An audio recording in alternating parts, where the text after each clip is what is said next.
कक्षा नवम के भैया बहन देखेंगे प्रावैधिक कला में हम रेखाओं तथा कोणों पे आधारित रचनाओं को पढ़ रहे थे। निर्मेय के प्रश्नों को हल कर रहे हैं। उसी क्रम में हम निर्मेय संख्या 23 और 24 आज पढ़ेंगे।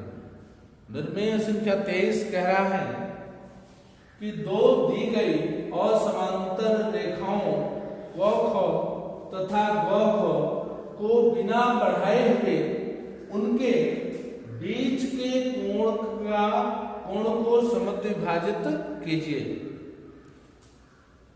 तो बीच के कोण को समद्विभाजित करना है और उनको बढ़ाना भी नहीं है। पूर्व में हमने इन प्रश्नों के बारे में सीखा है। अब क ख तथा ग सबसे पहले हम निर्मित करेंगे और क ख और ग को निर्मित करने के उपरांत आगे बढ़ेंगे। तो सबसे पहले क ख रेखा बनाते हैं। तो ये हमारी क ख रेखा हो जाएगी।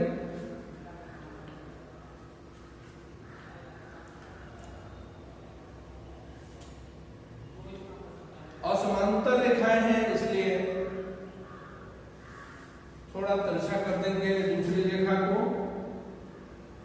तो ये असमांतर रेखाएं हो जाएंगी। तो ये क ख हो गया।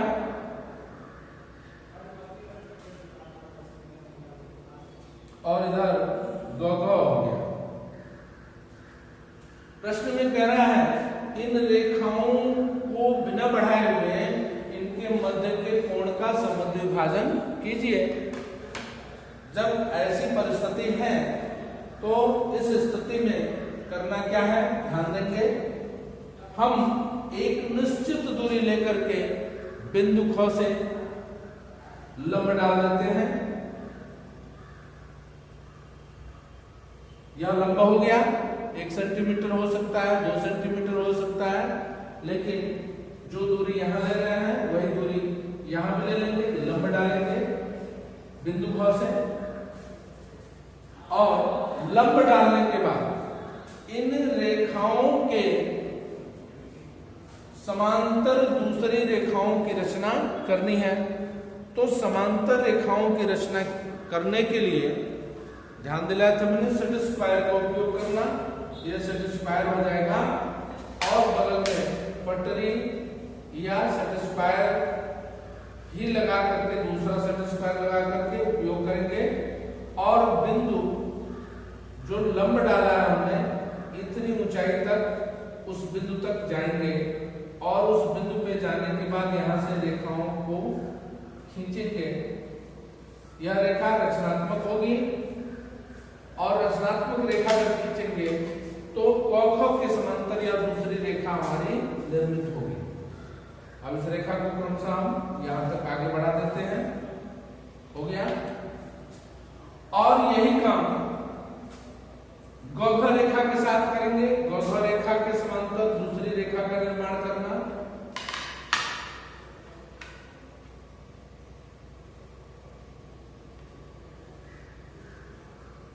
ये पॉइंट हो गया और यहां से पुनः हम दूसरी रेखा का निर्माण करेंगे।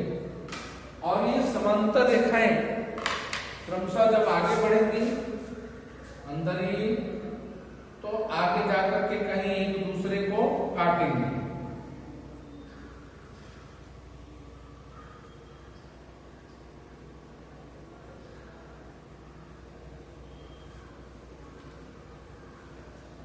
तो ये रेखा यहां पे आकर के काटती है।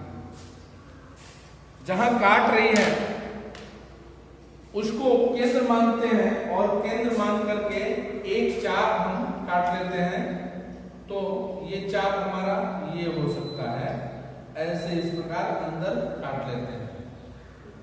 तो जब चाप काटते हैं तो जो हमने लंबार्धक जो हमने रेखा समांतर रेखाएं खींची हैं क ख के समांतर और ग घ के समांतर, इन दोनों रेखाओं पे ये चाप नीचे और ऊपर काटता है। इन दो बिंदुओं के माध्यम से हम आगे की तरफ चाप काटेंगे और जब चाप काटेंगे तो दोनों तरफ से काटेंगे तो यह चाप हमारा कट जाएगा, और जब चाप कट जाएगा तो मध्य वाले बिंदु को, चाप जहां काट रहा है उसको केंद्र मान लेते हैं यहाँ पे, और इसको जो कटा हुआ बिंदु है उससे ले आकर के हम मोटी गाढ़ी अभिष्ट रेखा मिलाते हैं।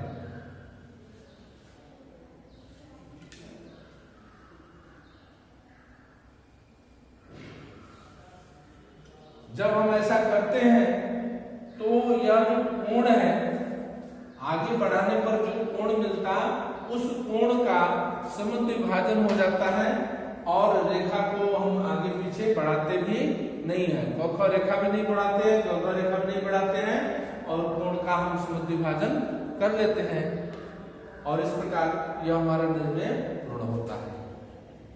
अगला प्रश्न देखेंगे। कह रहा है प्रश्न में, दो दी गई असमांतर रेखाओं च छ तथा ज छ के बीच एक ऐसी सरल रेखा की रचना कीजिए जिसकी लंबाई दी गई रेखा य के बराबर हो, और जो दी गई रेखा च छ के साथ 60 अंश का कोण बनाती हो। तो सबसे पहले हम च छ और ज छ दो रेखाओं का निर्माण करेंगे जो असमांतर है। तो ये हमारा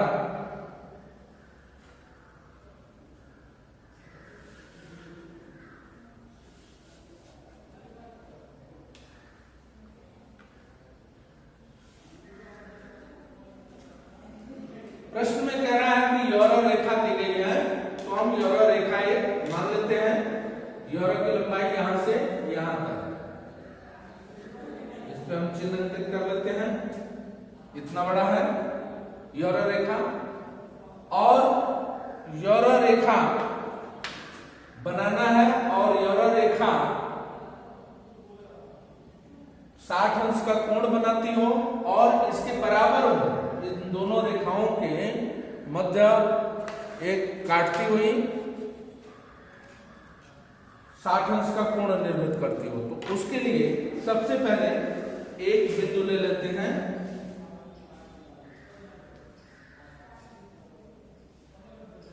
च छ ज झ, और यहां एक बिंदु ले लेते हैं, और बिंदु लेने के बाद यौरा की लंबाई भी माप लेते हैं, और इस लंबाई, पहले लंबाई न माप के हम एक यहां से छोटा चाप काटते हैं, बिंदु लिए हैं, तो ये हमारा चाप हो जाता है।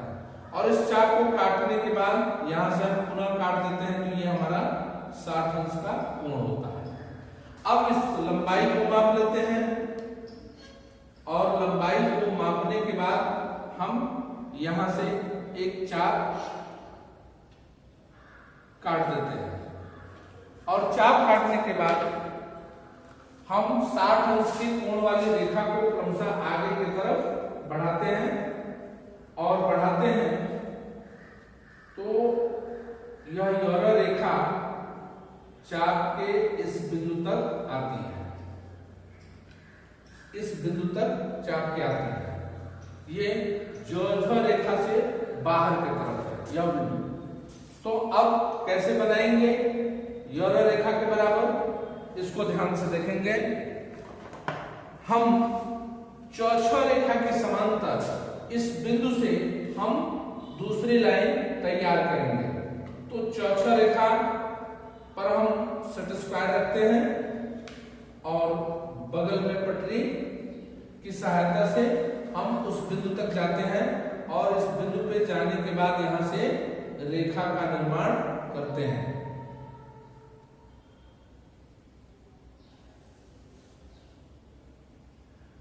अब ये रेखा हमारा निर्मित हो गया।